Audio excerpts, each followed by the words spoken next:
People always ask me, "Hey Oscar, how can you be so sexy? Can I touch your hot bod?" You can get a cardboard cutout of me if you visit www.cardboardoscarnow.inyourdream. But they also ask me, "Hey, I wanna make videos too, but they look and sound like shit.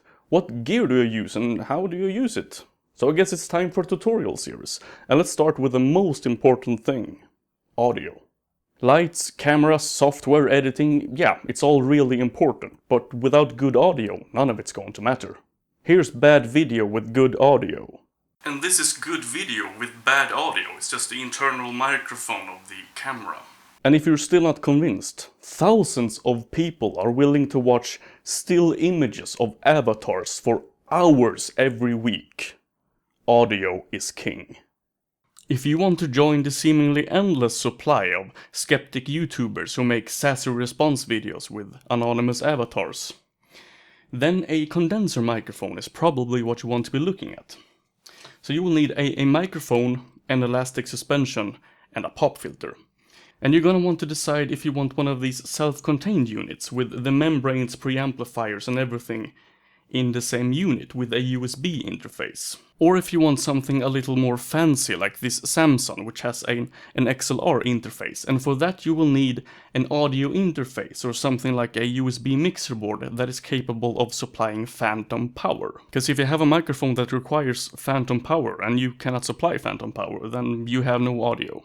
There's really no secret to these microphones. If it's a good microphone that sounds good, then your audio is going to sound good. They don't require much in the way of post-processing, maybe some noise reduction if you have a loud PC next to it, but that's pretty much it. But you still may have issues in terms of ambient reverb if the microphone is picking up sound in both directions, so that you're getting your voice reverberating back from the other side of the room. And in that case, just grab something soft and put it behind the microphone. Or something like a pillow will also do. And that should get rid of a lot of the unwanted noise. But if you still can't get rid of the noise, then a blanket fort is actually a quite good solution. And it's also quite cozy in here, so that's nice. So this is basic post-production using one of these microphones. Here I have recorded a little test strip. It sounds like this. This is a piece of test audio. And as you can see, this is recorded in stereo even though it's a mono signal. So first we want to split the track into two mono tracks so we can get rid of the empty track. And then we want to normalize this. But first you can see here this piece of silence. Before any recording, doesn't matter what kind of equipment you're using, you should always do this. Record between 5 and 10 seconds of nothing but the inherent noise of your equipment and your surroundings. And this will help later when you get a noise profile for the noise reduction. So we don't have to do much in terms of equalization. This microphone is pretty good. Sometimes the low end is a little low, but I'll show you that later. So we just normalize the audio and then we grab this piece of noise right here. We get the noise profile, and then we remove the noise. And that's it. Now we can go ahead and remove these pieces of silence. And this is now what this clip sounds like. This is a piece of test audio. And then we're done. Shotgun microphones are extremely versatile tools. You can mount it directly on top of the camera, you can mount it on a boom, and in extreme scenarios, if you're doing, let's say, an interview on a busy city street, you can actually just hold it in your hand and do the usual tango. They can plug straight into the camera, or indeed you can use an audio recorder. The main benefit of shotgun microphones is that they are directional. They are designed to pick up the audio that's coming from straight in front of them. So if you got this pointed at your talent, the ambient noise is going to be at a minimum. The only shotgun mic designed for video that I would feel comfortable recommending in the consumer price range is actually this one, the Rode Videomic Pro. And that's simply because it has a built-in preamplifier. And that's extremely useful because that means that you can dial back the input gain on the camera itself and reduce a lot of the inherent noise in the poor preamplifiers that are in your camera.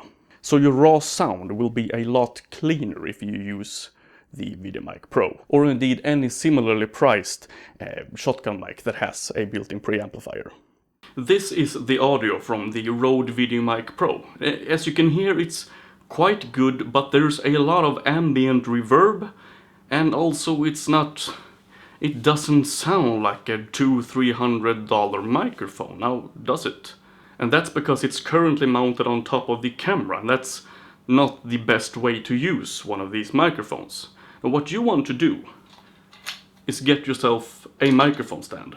This is how you want to be using a shotgun microphone. It should be mounted on a boom above your talent about 40 to 50 centimeters away and tilted at a 45-degree angle. As you remember, a shotgun microphone is optimized to pick up the sound that is coming from straight in front of it. So when you have it at a 45-degree angle tilt, you're actually cutting out a lot of the voice that is reverberating between the walls. But as you can hear, there's still quite a lot of ambient reverb happening, and that's because I could really use a soft carpet under me, and also my microphone stand is not really tall enough to be able to have it straight, so I'm actually picking up some wall over there.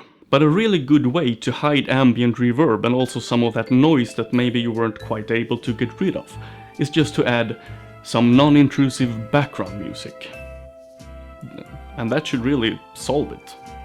But we have two drawbacks with using a shotgun microphone on a boom, and the first one is mobility. If I move around, well, the audio is going to suffer. The second drawback is that it's clearly visible. Now this is an easy fix. You can either frame your shot so that the microphone is not visible, or you can grab a frame of the same shot without the microphone visible, and then just use that image and mask out the microphone from the rest of the video. Easy peasy, Japanesey.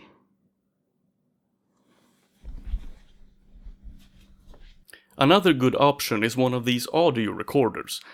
My favorite is the Zoom H2N, but you can also get something like the Zoom H1. Now these work great as just standalone microphones, and with the live monitoring you can actually plug them straight into the computer and use them in a similar fashion as you would one of the condenser microphones. But where these guys really shine is when you're using them with another microphone, like a lavalier microphone or a shotgun microphone. So I would say that this is a great option for someone who wants good audio right now, but also wants to get a greater range of possible microphones to use later. So if you're using these to capture audio for video, then sadly they are going to be visible. But if you want to use one of these for narration purposes, like you would a condenser microphone, then you have a bit of a problem. Most of these are stereo, and it can be really annoying if you're talking over here, and then suddenly you are talking over here. One solution is to just merge the two tracks in post-processing, but there's another problem with that. Both of them are pointing away from you, basically. So you will get a lot of ambient reverb. Instead of using the unit like this, you just turn it on its side, and that way you are speaking directly into one of the microphones. And then later in post, you just remove the other part of the stereo track that you didn't use. So here we have the audio that are captured from the Zoom audio recorder. And all I'm going to do is, first off, I'm going to just remove a little cough that I had. And then I'm going to normalize the audio and just grab the silence that I had.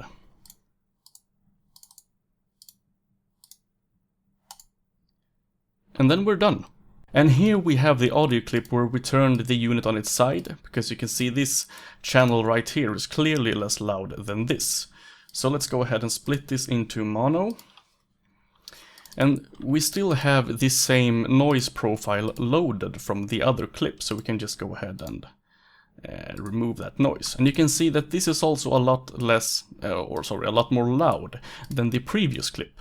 But this we can just dial the volume back inside the video editor, so this is not a problem. As you can see, my preferred method of capturing good audio is a lavalier microphone. Now this particular model is the Rode SmartLav Plus, and I've got that hooked up into my Zoom H2N, and I'll later sync the audio up in editing.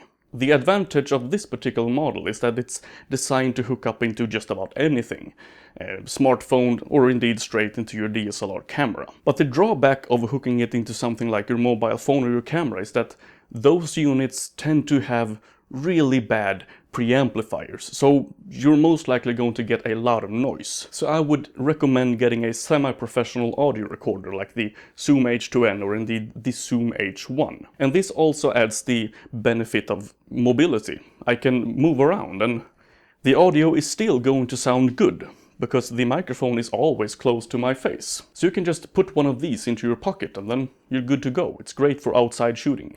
But you're still going to have to rely on post-processing to get the best possible audio. Here is the raw audio from this lavalier microphone and the Zoom H2n. And as you can hear, it's kinda quiet and it's flat. And here's the audio with basic leveling, noise reduction and equalization. Now most of the lavalier microphones that I've used have been rather hot in the 1 kHz range, so the sound has been kind of flat, and that's why you want to adjust such things in post-production. So here we have the raw audio from my lavalier microphone and my Zoom H2n.